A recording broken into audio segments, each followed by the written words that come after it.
नगर विकास विभागाच्या वतीने आज एक कार्यशाळेचं आयोजन या ठिकाणी झालं। त्यामध्ये महापालिका आयुक्त, अतिरिक्त आयुक्त आणि मुख्याधिकारी हे सुरू आहे आपलं परिषद वर्कशॉप, आणि याला मार्गदर्शन करण्यासाठी उपस्थित असलेले आपले राज्याचे लोकप्रिय मुख्यमंत्री देवेंद्र फडणवीस साहेब, आमच्या माधुरीताई मिसाळ राज्यमंत्री, अतिरिक्त मुख्य सचिव नगर विकास 1 असीम गुप्ता जी, प्रधान सचिव नगर विकास गोविंदराज जी, आता मगाशी नवीन सोनानी या ठिकाणी मनोगत व्यक्त केलं, श्रीकर परदेशी आहेत, सर्व महापालिकेचे आयुक्त, अतिरिक्त आयुक्त आणि मुख्याधिकारी, शहर अभियंता, सर्व मान्यवर, मी याच्या कार्यशाळेमध्ये आपल्या सगळ्यांचं मनापासून स्वागत करतो, मनापासून आपल्याला शुभेच्छा देतो आणि मुख्यमंत्री महोदयांना देखील मनापासून धन्यवाद देतो आणि त्यांचे अभिनंदन करतो, कारण त्यांनी एक 100 दिवसाचा आपला कृती आराखडा त्यांच्या संकल्पनेतून जाहीर केला। त्याला देखील आपण सगळ्यांनीच उत्स्फूर्तपणे प्रत्येक विभागाने प्राधान्य दिलं। त्यानंतर आपला 150 दिवसाचा एक कृती आराखडा या ठिकाणी जाहीर केला आणि त्यामध्ये देखील अगोदरच्या याच्यामध्ये आपले सप्तसूत्री कार्यक्रम होते, नंतर आपले 10 कलमी कार्यक्रम झाले। त्यामध्ये खऱ्या अर्थाने विकसित महाराष्ट्र, ई गव्हर्नन्स, सेवाविषयक प्रशासकीय सुधारणा, वेबसाईट असेल, ईज ऑफ लिव्हिंग असेल, स्वच्छता असेल, तक्रारींचं तात्काळ निवारण असेल, त्याचबरोबर कार्यालयातील सोयीसुविधा असतील, इन्व्हेस्टमेंट प्रमोशन असेल आणि फील्ड व्हिजिट असेल आणि इतरही आपल्याला अनेक गोष्टी त्यामध्ये करायच्या आहेत। आणि आज आपण हे वर्कशॉप घेतलंय, आज आणि उद्या, यामध्ये देखील माधुरीताई म्हणाल्या की हे एक चांगली संकल्पना आहे। खरं म्हणजे आपण नेहमी एक दुसऱ्याला कामानिमित्त फोनवरून भेटतो, तुम्ही येऊन भेटता, परंतु प्रत्यक्ष जेव्हा आपण वेगवेगळ्या ग्रुपशी चर्चा करतो आणि प्रत्यक्ष जे समजून घेतो आपण त्यांच्या अडचणी, इकडून तर आम्ही बोलत असतो हे काम करा ते काम करा, परंतु आपल्या अडचणी देखील त्या कॉर्पोरेशनच्या असतील, काउन्सिलच्या असतील, ह्या समजून घेण्यासाठी आणि त्याला सोल्युशन देण्यासाठी हे वर्कशॉप अतिशय मार्गदर्शक ठरणार आहे। आणि म्हणून मुख्यमंत्री महोदयांची जी संकल्पना आहे की आपल्या महाराष्ट्राला जसं आदरणीय प्रधानमंत्री महोदयांचं विकसित भारत 2047, तसं आपलं देखील, आपण काल बैठक झाली 2047, मग तेव्हा आपल्या देशाला 100 वर्ष होत आहेत आणि 2035 मध्ये आपल्या राज्याला 75 वर्ष होत आहेत आणि आपलं सरकार 2029 पर्यंत, म्हणजे आपलं टेन्युअर जे आहे। आणि यामध्ये जे काही आपण कार्यक्रम घेणार आहोत, जे आपण या राज्याच्या विकासासाठी जे प्रकल्प हाती घेणार, जे योजना आपण हाती घेणार, आणि त्यामध्ये महापालिका, नगरपालिका यांचा महत्त्वाचा रोल आहे, महत्त्वाचा वाटा आहे। कारण शेवटी सर्वसामान्य माणसाशी डे टू डे आपण भेटत असता आणि सर्व शहरांचा समतोल विकास झाला पाहिजे आणि समानता आली पाहिजे। कारण मुंबई महापालिका आर्थिकदृष्ट्या सक्षम आहे, इतर महापालिका काही सक्षम असतील, परंतु ज्यांच्याकडे काही अडचणी आहेत त्या देखील आपण सोडवल्या पाहिजे, तर खऱ्या अर्थाने आपल्या राज्याचा समतोल विकास होऊ शकतो, विषमता राहणार नाही, असमतोल राहणार नाही। आणि म्हणूनच मुख्यमंत्री महोदयांनी ही जी संकल्पना मांडली थेट आपल्याला भेटण्याची, त्याबद्दल मी त्यांचं मनापासून अभिनंदन पुन्हा एकदा करतो आणि त्यांना धन्यवाद देतो. खऱ्या अर्थाने आज आपण भेटल्यानंतर अनेक चर्चा झाल्या आणि त्यामधून आपल्या अडचणी देखील आपण आमच्या समोर मांडल्या. असीम गुप्ताजी म्हणाले की आपण फक्त बाकी काही ग्रँट मागू नका, आम्ही लोन देऊ. पण आता इथं मुख्यमंत्री महोदय स्वतः आहेत, नगरविकास मंत्री आहेत, त्यामुळे तुम्हाला असं म्हणून त्यांचं डिमॉरलाइज तुम्ही करू नका.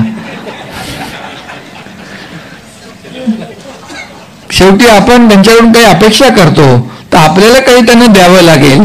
गिव्ह अँड टेक हे नेहमीच आपल्या याच्यामध्ये चालत असतं. त्यामुळे खऱ्या अर्थाने आपल्याला ज्या अडचणी सोडवल्या पाहिजे त्या सोडवल्याच पाहिजेत, तरच आपला हा जो काही गाडा आहे, आपले शहराचा विकास आहे आणि नगरपालिकांचा विकास आहे, तो नक्की होईल. खरं म्हणजे मगाशी आपण म्हणाले की हे आपण आता जे प्रशासक आहेत, प्रशासक म्हणजे आता काही तुमच्यावर कोणाचं लोकप्रतिनिधींचं काही बंधन नाही आहे. म्हणजे लोकप्रतिनिधी पण चांगलं काम करतात, परंतु आता तुम्हाला निर्णय घ्यायचे खूप अधिकार आहेत. आणि म्हणून मागचे 2.5-3 वर्ष जे आपण निर्णय घेतले आणि सरकारची जी काही प्रतिमा आपण लोकांमध्ये पोचवली की पॉझिटिव्ह आणि प्रॅक्टिकल, कारण शासन आपल्या दारी तुम्हीच हे केलं, यशस्वी केलं. लोकांना आपण सुविधा दिल्या, लाभार्थी पूर्वी पण होते, लाभही होते, परंतु कटकट नको म्हणून ते सोडून द्यायचे. पण आम्ही तिघं पण त्या ठिकाणी जायचो, त्या ठिकाणी एका छताखाली त्यांना सगळे लाभ देण्याचं, आणि त्यामध्ये देखील कॉम्पिटिशन होती सगळ्यांची, आणि त्यामुळेच ते सक्सेस झालं. आणि म्हणून आज जे प्रशासक म्हणून आपण काम केलंय आणि आपण चांगलं इंटेन्शन ठेवून आपण निर्णय घेतलेत, लोकांच्या हिताचे निर्णय. आपल्याला माहिती आहे आपलं सरकार लोकाभिमुख आहे, सर्वसामान्यांना न्याय देणारं सरकार आहे. म्हणून तर 2.5 वर्षात आम्ही टीम म्हणून काम केलं आणि भरपूर काम केलं, आणि त्यामुळेच पुन्हा एकदा आपल्या सगळ्यांच्या सहकार्याने पुन्हा आपल्याला महायुतीचं सरकार या ठिकाणी लोकांनी लँडस्लाईड मॅन्डेट दिलं. आणि आज देवेंद्रजी इकडे आहेत, मुख्यमंत्री म्हणून आम्ही टीम म्हणून काम करतोय. ज्या वेगाने आम्ही 2.5 वर्ष काम केलं त्याच्या आणखी दुप्पट, तिप्पट, चौपट वेगाने आपल्याला काम करायचं आहे. कारण लोकांची जी काय अपेक्षा आहे, आता जबाबदारी आपली आणखी वाढलेली आहे. त्यामुळे जे तुम्ही निर्णय घेतलेत ते निर्णय लोकहिताचे निर्णय आपण घेतलेले आहेत. आणि असीमजी काही काळजी करू नका, एक चांगलं इंटेन्शन ठेवून लोकांच्या हिताचे जे निर्णय यांनी घेतलेले आहेत, आणि कुठं काय उद्या बॉडी आली आणि 6 लोकप्रतिनिधी आले आणि यांना कुठं धरायचा प्रयत्न केला, आम्ही दोघे यांच्या मागे उभे आहोत. कारण शेवटी जो काही निर्णय घेतलाय तो लोकहितासाठी, शहराच्या विकासासाठी घेतलेला आहे. त्यामुळे नक्कीच या ठिकाणी आपण चांगलं काम केलेलं आहे. यापुढेही कराल. पुढे आपल्या निवडणुका होतील, त्यामध्ये देखील तुमच्या कामाचा लेखाजोखा नक्की आम्हाला कामी येणार आहे. आणि म्हणून पूर्वी महापालिका म्हणजे, नगरपालिका म्हणजे फक्त वॉटर, गटर, मीटर एवढ्या पुरतं मर्यादित आपण समजायचो, पण आता तसं नाही आहे. वेगवेगळे आराखडे मंजूर करणं, नागरिकांच्या सोयीसुविधांसाठी तरतुदी करणं, एवढ्यापुरतं आपण मर्यादित आता राहिलेलो नाही. त्यामुळे खरं म्हणजे शहरीकरणाचा वेग जो आहे प्रचंड वाढतोय, नागरीकरण वाढतंय, 50% पेक्षा आपण पुढे जातोय. त्यामुळे आपल्यावर भार आहे. आणि ह्या सगळ्या सोयीसुविधा देणं, ग्रामीण भागाकडून मोठ्या प्रमाणावर शहराकडे लोक स्थलांतर करतायत. आणि जेवढी शहरं वाढतात त्यावेळेस तेवढा त्याचं मॅनेजमेंट आहे, पाणी आहे, रस्ते आहे, दिवाबत्ती आहे, मलनिस्सारण योजना आहे, अम्युनिटी आहे, सगळं आहे. हे आपल्याला द्यायलाच लागेल त्यांना. आणि म्हणून यासाठी आपल्या सगळ्यांची जबाबदारी देखील वाढलेली आहे. आणि खऱ्या अर्थाने सॉलिड वेस्ट मॅनेजमेंट असेल, पाणी पुरवठा योजना असेल, आपण नगरोत्थान आहे, अमृतमधून हे सगळं करत असतो. आपले आदरणीय प्रधानमंत्री मोदीजी, केंद्र सरकार देखील आपल्याला त्यामध्ये मदत करते आहे. आणि त्यामध्ये खऱ्या अर्थाने 2011च्या जनगणनेनुसार जवळपास 5 कोटीपेक्षा जास्त लोकांचं वास्तव्य शहरामध्ये आहे. आणि आपल्याला खऱ्या अर्थाने आव्हान आहे. महापालिका 29 आहेत, नगरपालिका 394 आहेत, आणि जवळपास आता 100 गावं जी आहेत नागरीकरणाच्या उंबरठ्यावर आहेत. त्यामुळे सगळं जे आहे हे याच्यावर देखील विचारमंथन होईल, चर्चा होईल, आणि याच्यातून नक्की काहीतरी चांगलं या ठिकाणी येईल. आणि म्हणूनच या सगळ्याच बाबीमध्ये ह्या सगळ्या आव्हानात्मक बाबी आहे, त्याला आपल्याला पार करायचं आहे. आणि म्हणून नगरविकास मंत्री असताना मी देखील आहे, मुख्यमंत्री होते 2014 ते 19, त्यावेळेस नगरविकास खातं त्यांच्याकडे होतं. त्यांनी देखील नगरविकास मंत्री म्हणून अनेक निर्णय नगरविकास खात्याच्या माध्यमातून घेतले. आणि मी जेव्हा नगरविकास मंत्री होतो त्यावेळेस लोकांशी बोलून आपण चर्चा करून UDCPR केला. आणि UDCPR केला त्यावेळेस काही लोक खूप म्हणाले की या ठिकाणी FSI वाढवला, हे वाढवलं, ते वाढवलं. परंतु खऱ्या अर्थाने FSI वाढवल्यामुळे किंबहुना पूर्वी डेव्हलपर एक इंच लढायचे, काय त्याला म्हणतो असिमजी, फ्लॉवर बेड, स्टेअरकेस आणि काय कबड. पण आता आपण P लाईन आखून दिल्यामुळे त्यांना आपण शेवटी आपला उद्देश काय होता की एंड युजर जो आपला आहे ग्राहक, त्याला फायदा झाला पाहिजे. आणि म्हणून आज आपण त्यांना फायदा देतो. आणि शेवटी घर मिळालं तर कशाला कोण नवीन झोपडपट्टी बनवेल. या झोपडपट्ट्या देखील ज्या आहेत नवीन होणं थांबेल. आणि या ठिकाणी आपल्याला या आपल्या राज्याला एक जे आपण डोळ्यासमोर एक नियोजित शहर जे ठेवतो त्यामध्ये देखील आपल्याला बकालपणा निघून जाईल आणि अतिशय नीटनेटकी शहरं या ठिकाणी होतील. मगाशी माधुरीताई म्हणाल्या की SRAच्या बाबतीमध्ये देखील, तर आपल्याला SRAमध्ये देखील आपण अनेक निर्णय घेतले. SRA पुनर्विकास लवकर झाला पाहिजे, त्यासाठी आपण धोकादायक इमारती, मुख्यमंत्री महोदयांना माहीत आहे की आपण क्लस्टरचं योजना कधीपासून आपण मागे लागलो त्याला, आणि त्याला क्लस्टर आज आपण त्याला मूर्त रूप दिलं. आज क्लस्टर डेव्हलपमेंट ठाण्यामध्ये सुरू झाली आहे, मुंबईमध्ये SRAची क्लस्टर योजना सुरू झाली आहे. आणि आपण हे डेव्हलपर जे हे सर्व योजनांना वेळ लावत होते, तिथं ठाण्याचे आयुक्त बसलेले आहेत, दोन्ही पण, हे पण होते, हे पण होते, आणि सौरभजी पण होते आणि बिपिन पण होते. आणि आपण क्लस्टर जे आपण SRAच्या माध्यमातूनच करतो किंवा म्हाडाच्या माध्यमातून करतो, एवढ्यापुरतं मर्यादित न राहता आपण ठाण्यामध्ये महापालिका आणि सिडको मिळून करतोय. आता मुंबईमध्ये SRA आणि MMRDA मिळून करते. त्यामुळे स्लम फ्री सिटी करायची असेल किंवा आपल्याला धोकादायक इमारतींचा पुनर्विकास करायचा असेल तर आम्ही निर्णय घेतला, आम्ही देवेंद्रजी, आम्ही तिघांनी पण, की बाबा आपण हे जे काही म्हाडा आहे, SRA, याच्याबरोबर आपण सिडको असेल, MMRD आहे, BMC आहे, MIDC आहे, MSRDC आहे, महाप्रीत आहे, ज्या आपल्या शासकीय संस्था आहेत यांच्यावर लोकांना विश्वास असतो. आणि त्यामुळे त्याचं मग फंड रेझिंग असेल, जे काही असेल, ते सगळ्या गोष्टी आपल्याला करता येतात. आणि म्हणून हा जो काही पुढे भविष्यामध्ये जे नवीन झोपडपट्ट्या कुठे होता कामा नयेत, नवीन अनधिकृत बांधकामं होता कामा नयेत, याच्यावर देखील आपण आयुक्त, मुख्याधिकाऱ्यांनी लक्ष ठेवलं पाहिजे बिलकुल. कारण शेवटी आपल्याला आता हे जे काय आहे हे आपण पुनर्विकास प्रकल्पाच्या माध्यमातून या शहरांना एक नीटनेटकापणा या ठिकाणी आणण्याचा प्रयत्न करतोय. कारण क्लस्टरमध्ये आपण स्टँड अलोन बिल्डिंग बांधली तर काही आपण त्यांना अम्युनिटी देऊ शकत नाही, पण क्लस्टरमध्ये आपण त्यांना गार्डन देऊ शकतो, मैदान देऊ शकतो, अम्युनिटी देऊ शकतो, सगळं देऊ शकतो. कारण एक समूह विकास जेव्हा करतो, हा देखील मोठा निर्णय आपल्या सरकारने घेतलेला आहे. आणि म्हणूनच आज अनेक लोकांना मला जे आज आमची बैठक झाली मुख्यमंत्री महोदय, त्या सगळ्यांना सांगितलं की आपण फील्डवर गेलं पाहिजे. फील्ड व्हिजिट महत्वाची आहे. डोळ्याने आपण जेव्हा बघतो त्यावेळेस आता आम्ही तिघही फिरलो ना, आम्ही फील्डवर गेलो, लोकांमध्ये गेलो, तेव्हाच आपल्याला समजतं की काय आहे ते. आणि तुम्ही जसं असीम कुमार म्हणाले, तुम्ही तुमच्याकडे एकदम फ्रीडम, स्वातंत्र्य होतं. खरं म्हणजे एक प्रकारचं तुमच्याकडे एक अधिकार होता, अधिकार आहे अजून.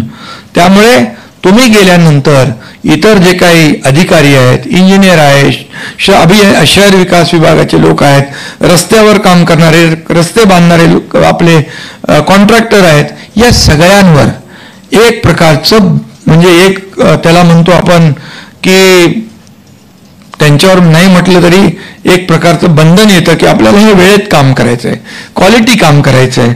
आणि शेवटी आपण पैसे तर देतोच त्यांना, शेवटी क्वालिटी काम करून घेणं, वेळेत काम करून घेणं अधिकाऱ्यांचं काम आहे. मग जर काम पैसे देऊन काम खराब झालं तर विरोधी पक्षाच्या हातामध्ये आयतं कोलीत मिळतं आणि मग ते शासनाला धारेवर धरत असतात, आरोप करत असतात. आणि म्हणून आपण फील्डवर गेलं पाहिजे, आपले अधिकारी फील्ड व्हिजिट केली पाहिजे. मी 1 महिन्यातून एकदा तरी मी म्हणालो, जे आपले महत्त्वाचे प्रकल्प आहेत यांना व्हिजिट केलीच पाहिजे आणि त्याच्यावर आपला देखरेख पाहिजे. आणि इतर ज्या महापालिका नगरपालिकाने काय काय इनोव्हेटिव्ह केलं आहे ते थोडं आपण आयडिया घेतल्या पाहिजे. त्यांच्याकडून मार्गदर्शन घ्यायला काही कमीपणाचं काही वाटण्याचं कारण नाही. कारण काही महापालिकांनी, काही नगरपालिकांनी चांगलं काम केलंय. मग सॉलिड वेस्ट मॅनेजमेंटमध्ये असेल, पाणी पुरवठामध्ये असेल, मंडल विस्तारण असेल किंवा ॲम्युनिटी डेव्हलपमेंट असेल.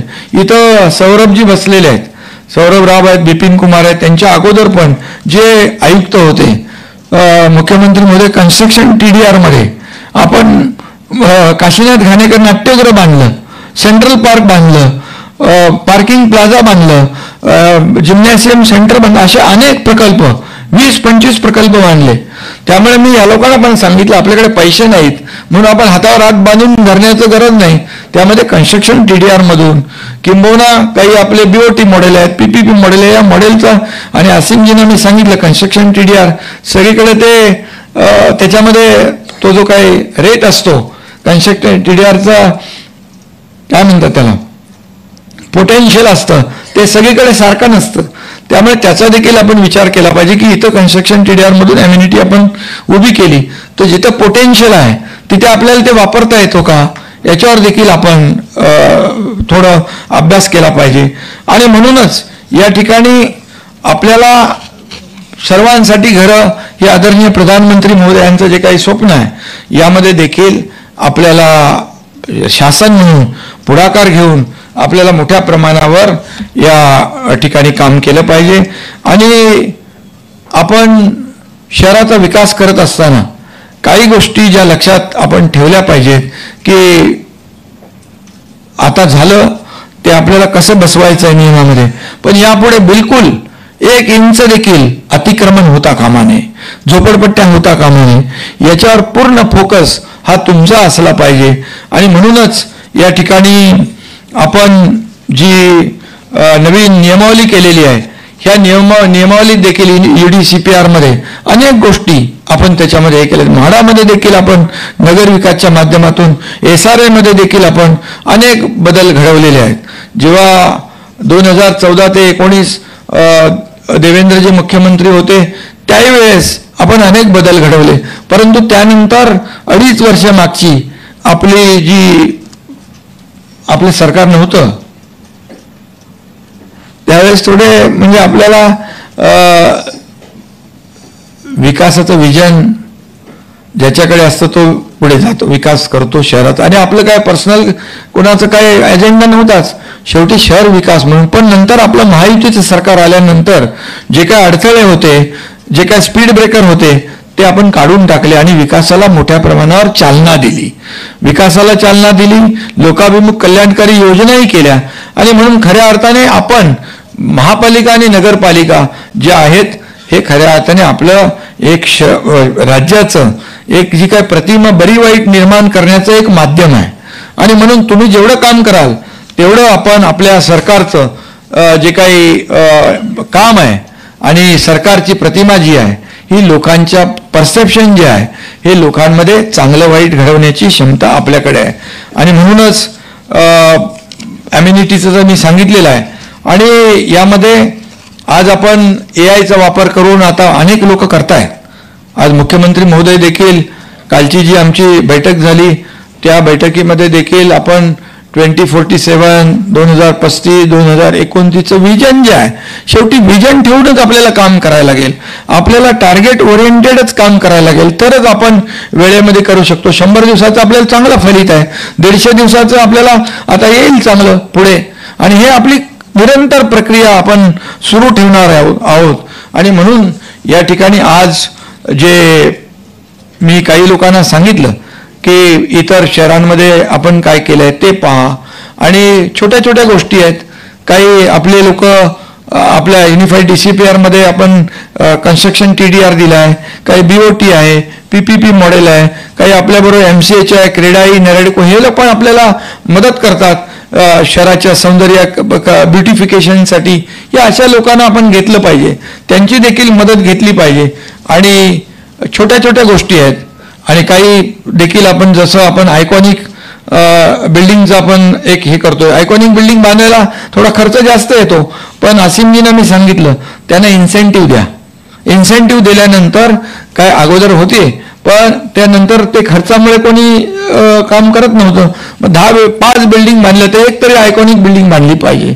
अशा प्रकारचं आपण याच्यामध्ये युनिफाईड DCPR मध्ये किंबहुना आता त्यांना इन्सेंटिव्ह देण्याचा जो देखील विषय आहे तो देखील आपण करतो. काही लोक आता सॉलिड वेस्ट मॅनेजमेंटमधून मुख्यमंत्री महोदयांचं देखील विजन आहे की वेस्ट टू एनर्जी असेल, वेस्ट टू कंपोस्टिंग असेल, बायोमायनिंग असेल, इतर जे काही पर्याय जे आहेत ते आपण काही पेलेट्स बनवतो, काही आणखी काय जे आपण कचऱ्यापासून बनवतो. ह्या सगळ्यावर आपल्याला आता फक्त आपल्याला कचरा डम्पिंग करता येणार नाही. आता आपल्याला त्याच्यावर प्रक्रिया करूनच आपल्याला पुढे जावं लागेल. शेवटी या लोकांच्या आरोग्याचं लँड फिलिंग फक्त आपल्याला आता हा पर्याय राहिलेला नाही.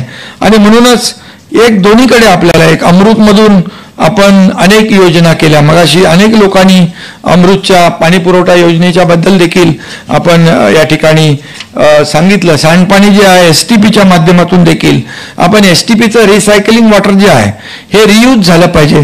त्यासाठी देखील आपण कायदा म्हणजे एक कंपल्शन करतोय आणि ते जे इंडस्ट्रियल यूजसाठी हे पाणी टर्शरी प्लॅन्टपर्यंत गेलेलं किंवा त्याच्या पुढे पण आपण जाऊ शकतो. ते पाणी त्यांनी कंपल्सरी वापरलंच पाहिजे, कन्स्ट्रक्शनसाठी वापरलं पाहिजे. आता मला वाटतं नागपूरचं पाणी कोराडीला आपण वापरतो, नव्या मुंबईचं MIDCत वापरतो. आणि हे प्रत्येक महापालिकेने आता ज्या महापालिकांमध्ये STP आहेत, आता मुंबईचं पण होईल, आणि ते पाणी आपण कंपल्सरी याच्यासाठी सेकंडरी यूजसाठी वापरलं पाहिजे. तेवढं पिण्याचं पाणी आपलं वाचेल. आणि त्यासाठी अगदी मुख्यमंत्री महोदयांना मी विनंती करतो, आपल्याला कायदा करावा लागला तर तो आपण केला पाहिजे. कारण शेवटी हे जे पाणी आपलं आपण STPवर करोडो रुपये खर्च करतोय आणि ते आपण जर वेस्टेज केलं तर त्याचा आपला उद्देश जो आहे तो सफल होणार नाही. आणि म्हणून त्याचा पुनर्वापर हा आपण केला पाहिजे आणि त्यासाठी देखील आपण हे करू. त्याचबरोबर आपण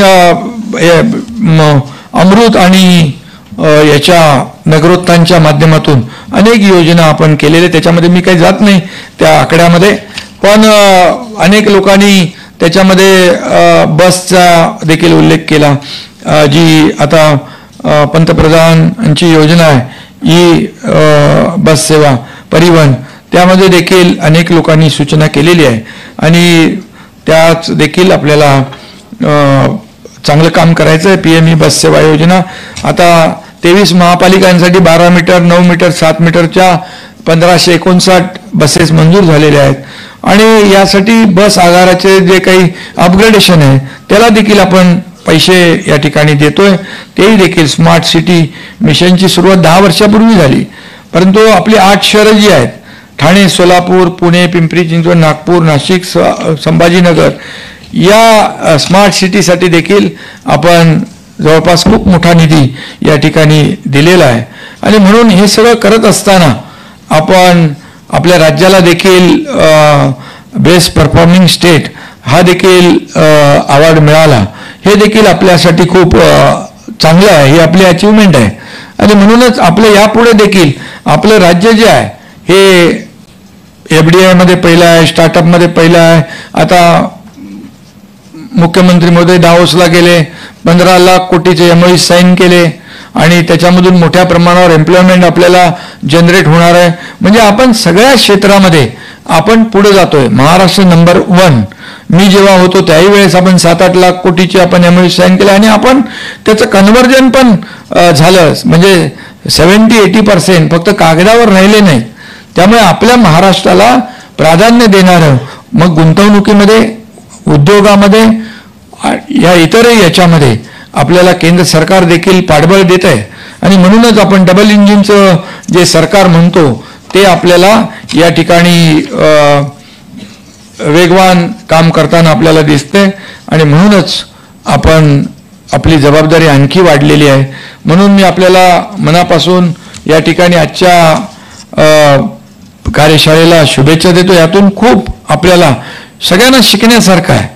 आणि इतर बाजूला महापालिका आयुक्तांनी काय केलंय, मुख्याधिकाऱ्यांनी काय केलंय नगरपालिकेमध्ये, हे आपण थोडं एक दुसऱ्याच्या आयडिया शेअर केल्या तर छोट्या छोट्या म्हणजे आपल्या त्याच मॅनपॉवरमध्ये तेवढ्याच पैशामध्ये आपण शहराला एक वेगळेपण आणू शकतो, शहराची एक वेगळी ओळख निर्माण करू शकतो. आपल्या हातामध्ये ते सगळं आहे आणि बाकी काय चिंता करण्याची आवश्यकता नाही. असीमजी आम्ही सगळे आहोत त्यांच्या पाठीशी आणि चांगलं काम आपण करत राहा. अधिक वेगवान कामाची अपेक्षा आपल्याकडून आहे. काय अडचणी आहेत त्या नक्कीच मुख्यमंत्री महोदयांशी देखील आपण शेअर केल्या. काही लोक आता आणखी त्यांच्याशी शेअर करतील आणि अडचणी ज्या आहेत त्याच्यावर आपण खऱ्या अर्थाने मात करू शकतो. या खरं म्हणजे असीमजी मी पण नगरसेवक होतो आणि देवेंद्रजी पण नगरसेवक होते, ते महापौर होते, माधुरीताई पण होत्या. मी सभागृह नेत्यापर्यंत पोहोचलो आणि तिथून डायरेक्ट आमदार झालो, पण देवेंद्रजी महापौर होते. आणि त्यामुळे हे सगळं जे काही आम्हाला अनुभव जो आहे प्रशासनाचा पण आहे आणि लोकप्रतिनिधींचा आहे. त्यामुळे खऱ्या अर्थाने आपण जसं मला आठवतं म्हणजे नागपूर तर देवेंद्रजी बघतात, नागपूर शहर पण आपण बघितलं, तिकडे विकास चांगला होतोय. तिकडे मगाशी अभिजित होते, त्यांनी देखील सगळी माहिती दिली आपण कसं त्या ठिकाणी करतोय. तिकडे तर तुम्ही डबल डेकर केली आहे, आता आमच्याकडे ती पहिली काल डबल डेकर झाली आहे. आपली काल आपण त्याचं ट्रायल रन घेतलंय. आणि इकडे सौरभजी आहेत आणि आपण याच्याबरोबर जे आपण मॉडेल शेअर कसं करू शकतो ते आपल्याला पाहिलं पाहिजे. नवीन नवीन काहीतरी आणलं पाहिजे. नवीन नवीन काही राज्यांना देखील तुम्ही भेटी दिल्या पाहिजे. आपल्या इतर राज्यांमध्ये काय केलंय, इंदोर असेल तर त्याचं नाव घेतात लोक, इंदोर आहे, आणखी काही राज्य आहे, चेन्नई आहे, तर बाबा तिथं काय केलंय, तिथे कशामध्ये त्यांनी चांगला परफॉर्म केलाय, चांगलं क्वालिटी लोकांना दिली आहे. शेवटी आपल्याला डोळ्याने पाहिल्याशिवाय आपल्याला अनुभव येत नाही. आणि म्हणून जसं मी म्हणालो कन्स्ट्रक्शन TDRमध्ये भली मोठी आपली लिस्ट आहे, त्याचं देखील तुम्ही जरा या आपल्या आयुक्त मुख्याधिकारी यांच्याशी तुमच्या देखील आयडिया शेअर करा कसं आपण केलं. पूर्वी आपण फक्त युनिफाईड DCPR मध्ये किंवा नाही, अगोदर आपण फक्त इमारत बांधायचो पण आतलं करत नव्हतो मुख्यमंत्री महोदय. मग आपण त्याच्यामध्ये आतलं इंटिरियर पासून म्हणजे ऑडिटोरियमचं मी सांगतोय, इंटिरियर पासून अगदी इलेक्ट्रिफिकेशन पासून साऊंड सिस्टीम पर्यंत सगळं त्याला कन्स्ट्रक्शन TDR मधून, कारण शेवटी कुणाची कॅपॅसिटी नसेल महापालिकेची किंवा नगरपालिकेची, मग त्याने सुविधापासून वंचित राहावं का, तर नाही. मग त्याला हे पर्याय आहेत. आणि मग त्याच्यामध्ये आणखी काय आपल्याला सुधार करायचा असेल तर आपण नक्की करू. एवढंच मी या प्रसंगी आपल्याला सांगतो. आणि खरं म्हणजे मुख्यमंत्री महोदयांनी जी काही संकल्पना मांडलेली आहे ती संकल्पना अतिशय चांगली आहे, अभूतपूर्व म्हणजे चांगलं एक राज्याला आणि प्रत्येक शहराला एक समान याच्यामध्ये आपण त्यांचा विकास करू शकतो. आणि प्रत्येक शहर हे आपलं मुख्य प्रवाहात आलं पाहिजे. त्या शहरातल्या नागरिकांनी देखील अरे ते ठाण्याला एवढं चांगलं आहे, मुंबईला एवढं चांगलं आहे, नागपूरला एवढं चांगलं आहे, आमच्याकडे का नाही, असं त्यांना म्हणावं लागू नये यासाठी या परिषदेचा या कार्यशाळेचा नक्की फायदा होईल. आणि आपण मनमोकळेपणाने तुम्हाला बोलायची संधी मुख्यमंत्री महोदयांनी या ठिकाणी दिली, त्याबद्दल तुमचे विचार जे आहेत आणि अडचणी ज्या आहेत ते आपण मांडा, त्याच्यातून नक्की मार्ग काढू. आणि असीमजी असं आपण बोलू नका की काय देणार नाही म्हणून.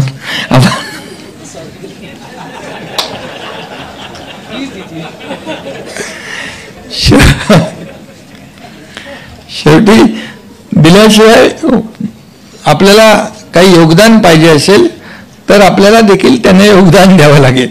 आणि म्हणून मी सगळ्यांना खूप खूप शुभेच्छा देतो. मुख्यमंत्री महोदयांचं मी नगर विकास विभागाच्या माध्यमातून मनापासून अभिनंदन करतो. आणि तुम्ही असेच निर्णय घेत राहा, विकासाचं विजन ठेवून आम्ही सर्वजण आपल्या पाठीशी खंबीरपणे उभे आहोत. धन्यवाद. जय हिंद. जय